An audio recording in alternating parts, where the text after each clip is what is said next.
Kini ang mga dagkong balita sa Balitang Bisda karong Hulyo 3 adlaw Miyerkules. Giingong landslide sa highway sa Sugod nakuhaan og video. 90 anyos nga babay sa Cananga Leyte patay dihang natipsingan sa truck. Kapin usa ka gatos ka mga individual nga apektado sa bagyong Tino nga temporaryong nanimuyo sa tent city sa Talisay gipapahawa. Og thimble jellyfish nasigpatan sa Lapu-Lapu City. Kini ang GMA Regional TV, Balitang Bisdak. Mayong hapon, ako si Cecil Kibod Castro.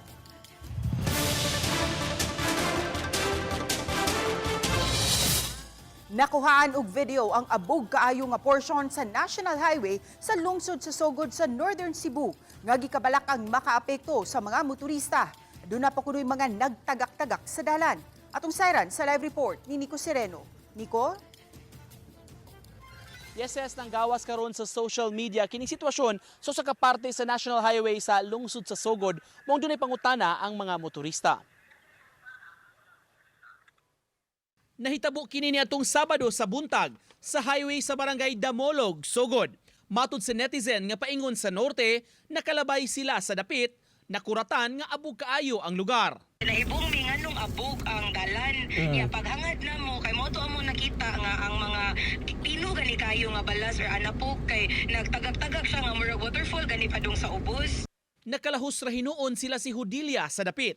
Pag-agi nila og balik pagkagabi ni ana, dihang pauli na sa syudad.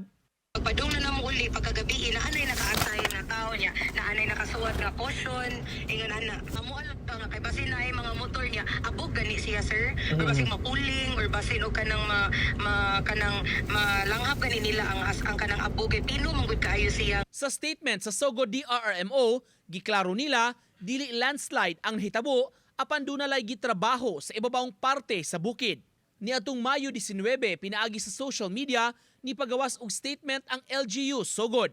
Dunay gitrabaho nga slope protection kay dunay mga liki sa ibabaw nga bahin, mugna pa sa linog sa miaging tuig. Paghulagway sa LGU, controlled slope failure kini o kontrolado nga paghulog sa bato og mga yuta nga hapit nang mahagbong. Gipasalig hinon nila may mga precautionary measures nga gipatuman para sa kaluwasan sa mga motorista. Ses padayong awhag sa LGU sa mga motorista sa matag agi nila sa maong lugar nga mukooperar lang sab sa signage ug abiso sa mga otoridad labi na mga personnel unya sa DPWH alang usab sa ilang kaluwasan sa matag agi nila sa maong parte sa highway. Ses? Dagang salamat, Nico Sereno.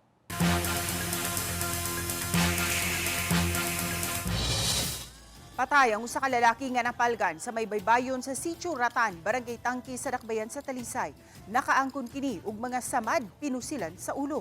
Atong sayran sa report ni Fem Ridumabo. Sa inisyal nga pakisusi sa Talisay City Police pasado alas 3 sa kadlawon, nadunggan sa mga mulupyo sa dapit ang tulo ka buto sa armas. Apan pasado alas 5 na ganihang buntag ni report ang mga tawo human nakita ang nagbuyod nga lawas sa usa ka tawo. Tulo ka sabad pinusilan sa ulo ang naangkon sa biktima, nga giila siyang asawa nga si alias Julius. Alas 9 kagabi matod pa katapusan niya kining nakit-an. Giangkon sa asawa nga napriso na niadtong 2009 ang biktima tungod sa kalambigitan sa ginadili nga drogas. Nga karon posibleng nibalik kini sa mong illegal nga kalihukan. Ba't nga kinuulo na yung mga nagbawas na nabaan na niya. Usa sa atong gitanaw nga posible nga drug-related nga insidente. Although padayon pa gid atong investigasyon. Accordingly, ang biktima is naay conversation a night before to a certain known drug personality sa area. Dugang sa hepe sa Talisay City Police nga doon na naslay gisunod nga person of interest sa maong pagpamusil patay sa biktima. Hindi pa ta kasulti gid og pila gid ang POI, but then naatay katong yang nakauban a days before o katong nakakonbon niya a night before. Uban ni Cleofer Lumayag, Femery Dumabok. Balitang Bisdak. Nagkagubot ang mga temporaryong nanimuyo sa tent city sa Barangay San Roque, Talisay City Human mahibaw-an nga ang gituhuan nilang pabaon nga kwarta sa pagbiya sa Tent City, gikinahanglan pa ay nilang trabahuan sulod sa napu kaadlaw. Tungsaran sa report ni Femery Dumabo. Na-emosyonal ang pipila ka mga molupyo sa Tent City sa Barangay San Roque sa Talisay City kaganihang buntag. Kay papahawao na sila sa Tent City. Ang temporaryo nilang gipuy-an sud sa unom ka buwan. Human gibanlas ang ilang panimay kilid sa sapa atol sa pagkuso-kuso sa Bagyong Tino niadtong Nobyembre sa miaging tuig. Adunay 112 ka mga pamilya ang nagpuyo sa Tent City. O kagahapon Hunyo 2, napupos na matud pa ang pag-abang sa Talisay City LGU sa pribadong luna di nahimutang ang Tent City. Og karong adlaw matud pagikinahanglan na silang muhiklin sa ilang relocation site ug uban pang laing kabalhinan. Gisaaran matud pa sila gahapon nga hatagan og pabaon sa ilang pagbiya na sa Tent City. Apan kaganiha dinhi sa skate park, nakurat sila kay nagprofiling pa sa mga benepisyaryo alang di ay sa programang tupad sa Dolly 7. Din kinahanglan trabahoan nila sud sa napo kaadlaw una madawat ang 5,400 pesos nga ayuda. Okay rami mo pawa pero istorya nila namo gahapon nami balunon. Ang ilang ingon balunon nga cash nga oras nga manghawa naay balunon naay magasto ang mga tao. Karon ma'am, nanay nakahinayak og bulhin. Nanay nakahinayak og bungkag sa tent. Naay mga bata, naay mga pregnant, naay mga PWD. Gasalig karon nga makadawat og cash nga ilang gingon nga saad. Wa sila magingon nga madawat mi cash, nami dawat maayuda. Pero amo pa day pantrabahoan ma'am. Ang ilaga ning pagpaari na mo ang among nadunggan, katigaan mig pabawon, mo na karon gahugop mi ngari. Unya, unani day nga sitasyon nga kinahanglan pa man day among trabahoan sa mo makuha ang ayuda. Gituyo ni Talisay City Administrator Attorney Rodelyn Navarro ang Tent City aron mahinabi ang mga apektado nga molupyo ug mapaminaw ang ilang mga yangungo. Uban kaniya ang Talisay CSWD Officer Colin Inahada. Subay niini, matud ni Attorney Navarro, may desisyon si Mayor Samsam Gulyas nga lugwayan og dapo kaadlaw ang pagpuyo sa mga molupyo sa Tent City nga libre gihapon ang kuryente ug tubig. Hangtod nga madawat nila ang 5,400 pesos nga ayuda gikan sa Dolly 7. Gahapon ra ta takutob. Nya murag doon na may misunderstanding nga kung hawa ta i-appeal og pada ang katong unsay assistance nga ihatag sa tupad dili man na mao. Di man na mao gyud ang proseso. Ito lang mahitabo ni Mayor karon nga kung mao na inyohang gusto, mao ba na ang gusto sa daghanan nga mohawa mo dasad ninyo ang assistance gikan sa tupad. Hangyo na mo ang tag-iya na i-extend mo diri og napo kaadlaw karon mahinahinay mo hakot pero bahalag unya ra mo muhawa after 10 days nga makadawat na mo sa inyong tupad. Gihangop kini sa kadaghanan. Laing yangungo sa uban ang matud pa gisaad nga ayuda nga ihatag gikan sa Department of Human Settlements and Urban Development o DSUD. Apan gipasabot sa Local Housing Board sa Talisay City nga ang National Housing Authority na ang nilihok niini ug nakaduso na sa bang local housing sa mga dokumento sa mga benepisyaryo nga napektuhan sa Bagyong Tino. Kay kung gihatag pa na anang kuan gisaad nila, makalihok nami sa among materialis nga makabarog nami sa among puy-anan. Usaw na mo pag kuan ay standby man mi riha doon sa tin. Kung gihatag pa na dugay rami nga wa na sa tin di mi magpaabot anang taknaa. Ay naka-avail na nga barangay pero karon ma'am gi-transfer man gud na sa NHA pod kay didto man pa priority na lang para mausa na lang sad ma'am ang budget. NHA lahi ra ba gyud ang ilaha kay ang sa ilaha ma'am ang akong nadungog kung pwede ma-30 nila paningkamutan nila ma'am. Dugang sa local housing nga dunay mga ni-avail sa relocation site sa Kandulawan, Lagtang, Lawaan Tres ug Linaw ug tulo ka pamilyahan ang nagbalik probinsya na. Oban ni Cleofer Lumayag, Femery Dumabok.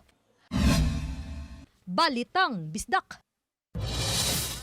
Patay ang 90 anyos nga babay sa disgrasya sa Cananga, Leyte. Nasayran nga natapsingan sa usa ka trakang biktima nga milabang sa kalsada sa National Highway sa Barangay Montebello. Sa investigasyon sa Cananga Police Station, tungod sa kakusog sa impact, nalabay ang biktima kinsa nakaangkon ug mga samad sa lawas. Dali nga gida ang biktima sa Cananga Municipal Hospital apan gideklarar siya nga dead on arrival. Anaa sa kustudiya sa kapulisan ang 45 anyos nga driver sa truck alang sa dugang investigasyon. Mag-atubang og mga kaso ang napo ka mga lalaki nga nasikop sulod sa Hindang Amusement Center sa Barangay Poblasyon 2 sa Hindang, Leyte. Gihimo ang operasyon human makadawat ang kapulisan og impormasyon kalabot sa illegal nga online cockfighting o isabog sa lugar. Dinhilang nadiskubrihan ang nagkalain-laing information and communications technology kun ICT equipment. nga konektado sa online betting platform o gigamit sa live streaming sa mga sabong pinaagi sa CCTV cameras. Ang operasyon gisaksihan sa mga opisyal sa barangay. Subling gipaubos ang Visayas Grid sa yellow alert status. Matod sa National Grid Corporation of the Philippines kun NGCP, alas 4 sa hapon hangtod sa alas 9 sa gabi magsugod ang yellow alert. Upat ka dagkong mga coal power plant sa Visayas ang dili available subay sa pagsakausab sa demand. Giisa ang yellow alert kung mahitabo man nga gamay ang reserba sa kuryente ug posibleng magkuwang kung mahitabo man nga magka-emergency. Kini ang GMA Regional TV, Balitang Bisdak.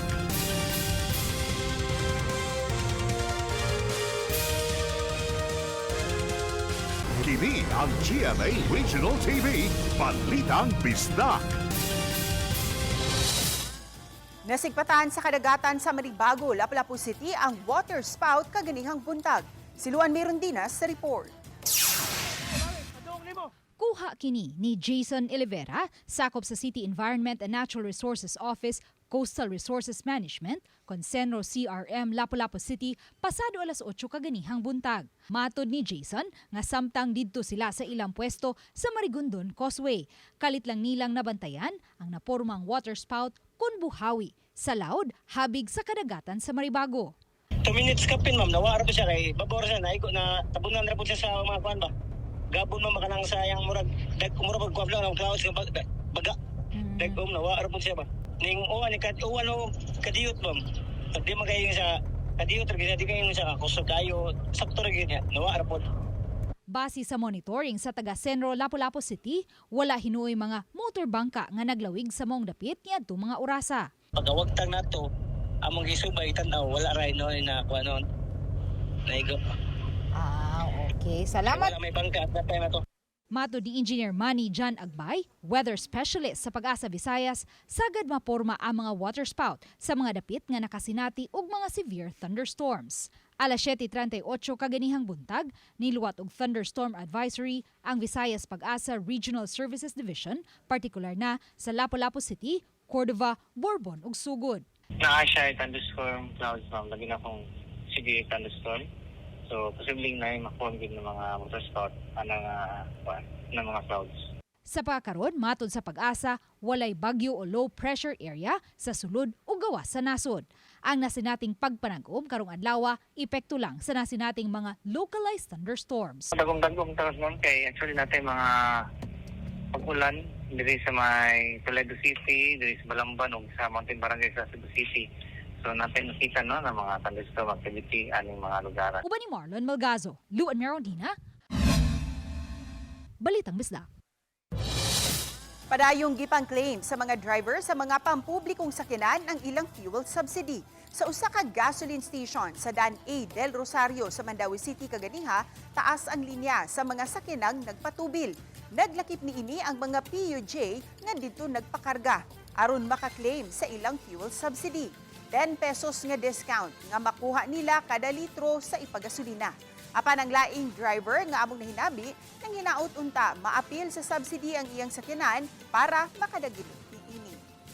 May na lang ni ay kontrag wala kay ami ubang mga driver god na dismaya mi kay wala man mi kadawat sa 5K. May na lang po ay makasidsid tagamay. Wala may labot kay gasolina man ang diesel naman may kuan. Pero naapektahan sad may mahal ba ito ang kuan. Nahasol ang mga mitambong sa usa ka event dinhi sa Sugbo. Nangadaot ang mga kamera sa ilang mga cellphone. Ang gitumbok nilang rason, ang laser nga gigamit sa event. Ang side quest nga software engineer nga si Miranda mitambong sa convention sa mga Bisaya content creators dinhi sa Sugbo. Apan wala siya makapicture og video kay naguba ang iyang cellphone. Nagtuo siya nga ang nakaguba sa iyang cellphone mao ang mga naka-install kuno nga laser sa entrance event. Ang kasinatian iyang gipost online ug dinhi na niya nasayran nga dili lang di ay siya ang nakasinati niini. When I tried to take a picture, doon ko na nakita na sira na yung camera ko. There were streaks, there were lines, and then there was this little dot that looked pink or purple. I tried restarting my phone, but then the damage was still there. Nawadan og kuryente ang parte sa barangay kag Buhangin, Ormoc City. Kinihuman aksidente nga gidaro sa truck ang poste sa kuryente sa maong lugar. Sa inisyal nga investigasyon, padung-unta ang truck sa syudad apan nakatulog matud pa ang driver. Tungod niini, mitipas ang truck sa kilid sa karsada ug nabanggaan ang usa ka poste sa kuryente nga gipanag-iya sa Leyte Electric Cooperative Punliyeco. Walay naangol hinuon sa maong insidente apan naguba ang poste ug nawad-an og kuryente ang lugar. Gidala sa Traffic Enforcement Unit ang driver alang sa processing ug documentation. Taliwa sa hulga sa pagbaha sa ilang eskwelahan, padayong nangandam karon sa school opening ang tagduma sa Mayor A.S. Fortuna Memorial Elementary School sa Mandawi City. Ano ang report ni Nico Sereno? Pipila ka adlaw sa di pa magsugod ang bag-ong school year. Busy na kaayo si Mayor A.S. Fortuna Memorial Elementary School sa Mandawi City. Subsob ang pagpamintal ug pagpang-repair sa unsapay ayuhonon sa mga classrooms. Sa pipila ka mga room sa ground floor, gipang ilisan ang net sa ilang mga bintana. Gisupply sa Department of Health pangontra sa lamok. Gipang ilisan katong mga screen nga nangagisi na. Treated nets ni siya para sa to prevent nga dili maka kay murag ko ang siya sir isugod kay bisag mga langaw mo pilit diha mamatay. Yes sir. Oo. So murag for safety kuan sa mga bata, health reasons po. Ang maong eskwelahan na ila na nga usa sa daling bahaunon sa Mandawi. Musud ang tubig ug bisan pagani sa pipila ka mga classrooms. Sa ground floor kun kusog kaayo ang uwan. Matud sa principal, andam na silang daan kung mahitabo kini ug bisan mga ginikanan mutuyo pag-adto sa eskwelahan. Magsugod ng uwan sir, automatic the parents mo ari na sila. Kay mabalaka na sila sa ilang mga anak and then kung nagsugod na, nag-start na ang klase, kanang nahinakyan na sa teachers, some of the teachers dili na mo pud na ipagawas ang mga bata kay kanang malisod na hinuon og gawas. Magpaabot na lang mi until such time na mo go down ang water. Samtang may bag-ong 4-story, 4-classroom building ang maong eskwelahan. Apan gipaabot pa nga ma-turnover kini una hingpit nga magamit ug maklasihan. Uban ni Godfrey Relien, Nico Sereno, Balitang Bisdak. Kini ang GMA Regional TV, Balitang Bisdak.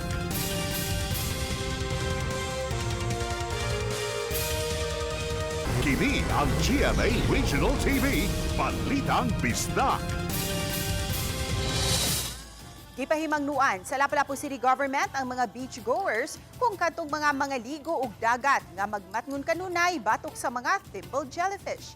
Siluan meron din sa report. Gikonpermar sa City Environment and Natural Resources Office Consenro Lapu-Lapu nga adunay presensya sa thimble jellyfish sa pipila ka mga dapit sa kadagatan sa Dakbayan. Una nilang nadawat ang kasayuran sa presensya sa mga jellyfish sa Marigondon Causeway kagahapon. Og nakonpermar sa Fish Examiner sa Senro nga thimble jellyfish ang nisanap sa Marigondon Causeway. Hangtod karong adlaw, nabantayan gihapon ang presensya sa maong matang sa jellyfish. Matod ni Orlando Leison, Fish Examiner sa Senro Lapu-Lapu City, nakonpermar usab niya ang presensya sa mga thimble jellyfish kagahapon habig sa Santa Rosa Port. Hinunwa sila'y nakitang mga thimble jellyfish sa Angasil Port sa Mactan. Kanang mga dagat nga dili kayo maigo sa banlas sa dagat, no? Pero murag stagnant na bitaw nga dagat nang nay mga lusay-lusay adto na sila mosagol dito. Kaya akong naobserban ganiha, gimonitor na ako gikan ko sa Santa Rosa hanto di sa Angasil. Ang sa Angasil wa gid daghan nangaligo gani. Akong gitan-aw di tuyok na akong causeway. Wa gay bisag usa akong nakita. Matod ni Leison, kini ang unang higayon nga may nasigpatan silang thimble jellyfish sa kadagatan sa Lapu-Lapu. 0.5 ngadto sa 0.8 millimeters lang ang gidak-on niini ug color brown. Sagad manggawas ang mga jellyfish karong panahona ilabi na nga dako ang dagat. Okay, ang kasagaran diri, ang normal gid nga jellyfish nga maabot inaron mga panahon na katong murag sihag bitaw nga klase. Manay gitawag sa mananagat o mga kana baso-baso. Pero kana baso-baso gyapoy termano sa mananagat kay wa man sila kahibaw gid on sa tinuod gid nga pangan English no. Pero among akong kitan-aw nga kana dayang klase sa jellyfish kana thimble jellyfish. Unsay epekto ni ini kung makaigo sa panit sa tao? Ang iyang epekto ani dili siya makamatay. Gawas kon siguro kaunon sila no. Pweso na siya kon kaunon. Mura man siya baso-baso. So ang mahitabo ana kon mangaligo dito nya makakuan na murag matusok ang iyang kuan ngunay makakusog ka ng murag ma-infection ang imong panit dayon murag rasis mga murag mo puwa-puwa ang imong kuan. Mato ni Lapu-Lapu City Mayor Cindy Kingshan, gitimbang-timbang panila karon kung muluwat ba og swimming ban ang dakbayan sa mga dapit nga adunay presensya sa thimble jellyfish kay padayon pa ang ilang monitoring niini sa nagkadayang mga barangay. Kahinumduman, niadtong May 20, nakasinati og pagpangatol sa lawas ang pamilya ni Camille Kanumay dihang nangaligo sila sa Mar Beach, Marigondon ni anang adlaw. Mato ni Camille, nakasinati og mas daghang labhag sa lawas ang iya mga anak kay giduwaan pa niini ang mga jellyfish. Hinuon, nangaayo raw sab sila human sa pipila ka adlaw human sila ni tumar og antihistamine ug gibutangan nila kini og cream nga mo'y gireseta sa doktor batok jellyfish sting. Uban ni Marlon Malgazo, Luan Mirondina, Balitang Bisdak. Proud ug excited si Rebecca Lusterio dihang ipagawas ug balik sa mga sinihan ang Muro Ami. Usa si Rebecca sa mga cast niini ug kinsa nagdala sa papel nga kalbo. Apan sa wa pa kini gipagawas sa mga sinihan, gipakita sa GMA Pictures ang full documentary sa Muro Ami The Making. Gikan sa kapin 2,000 ka mga batan-ong Boholano nga nag-audition ug miagi sa acting workshop. 40 ka mga bata nga maayong bulangoy ug musisid ang napili para sa maong pelikula. Sugod karong adlaw Miyerkules, back to the big screens ang remastered ug digitally restored film nga Muro Ami. Napili si Senador Sherwin Gatchalian isip Senate President pro tempore human nadayon ang pag-convene sa Senado karong adlaw. Nahitabo kini human mitunga sa Senator Francis Cheese Escudero nga nakapahimo sa minority bloc nga gilangkuban sa 11 ka mga senador ngadto na sa 12 ka mga senador. Tungod sa pagkapili ni Gatchalian, gideklarar usab siya isip acting Senate President. Gipasabot sa Senado nga dili mamihimong mapili si Gatchalian pagka Senate President tungod kay nagkinahanglan kini og 13 ka mga boto. Napili usab nga Senate Majority Floor Leader sa Senador Miguel Migzubiri. Samtang nanumpa usab sa katungdanan ang bag-ong napiling Senate Sergeant of Arts.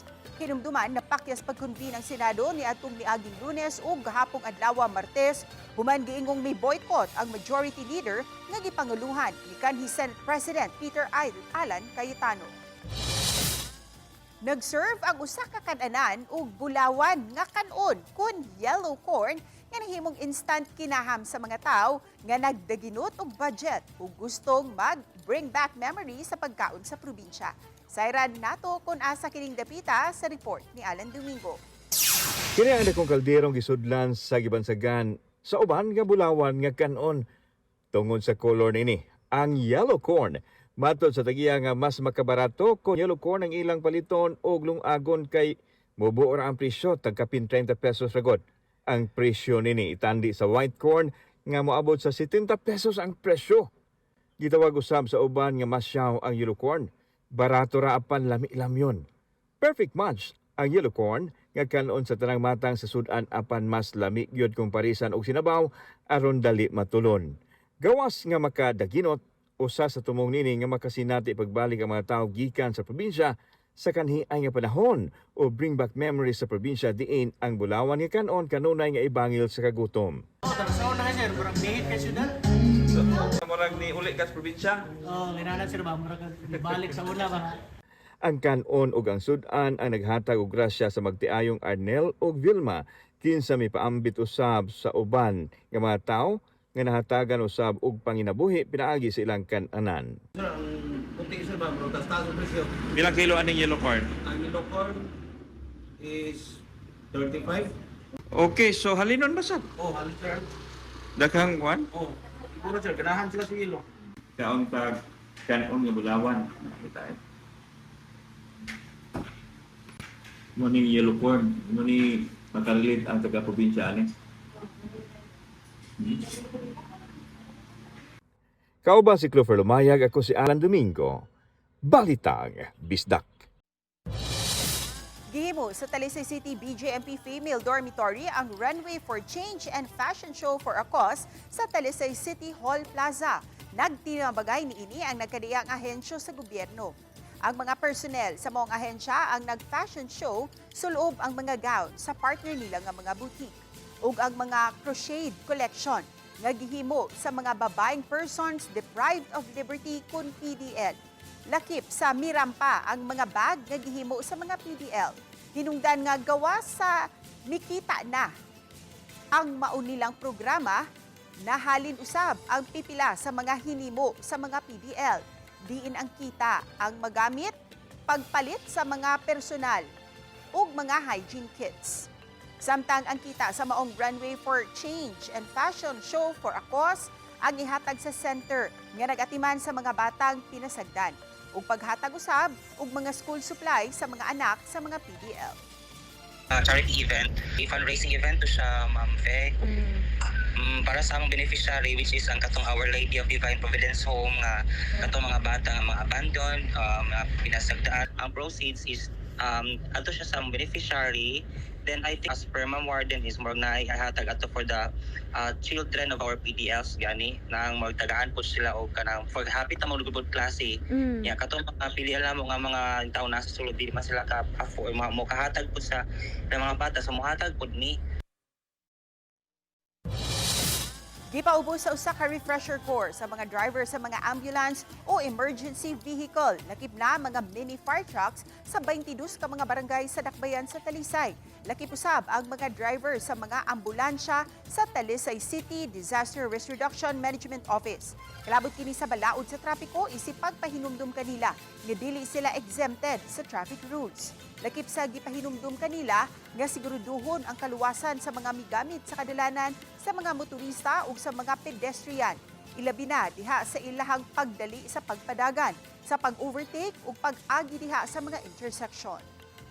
Refresher course lang sila ni Joy o sa City Toda for traffic violations and traffic laws because as far bisag emergency na namagya po yung mga angay na tubantayonon kung natas kadalanan. Unsay ilang pagabuhaton once nga magresponde silang alarma, unya unsay ilang buhaton inigabot sa intersection, unya unsay ilang buhaton kung panalitan mo counterflow sila sa pagdagan.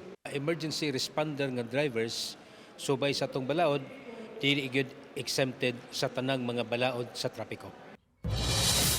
Ungmong kato ang labing dakog nagunang mga balita sa Central ug Eastern Visayas. Daghang salamat mga kapuso. Ako si Cecil Kibod Castro ug kami ang GMA Regional TV Balitang Bisda. Walay gidapigan, walay giprotektahan, kaniadto pa hangtod karon serbisyong tinud-anay. Mayong hapon mga kapuso.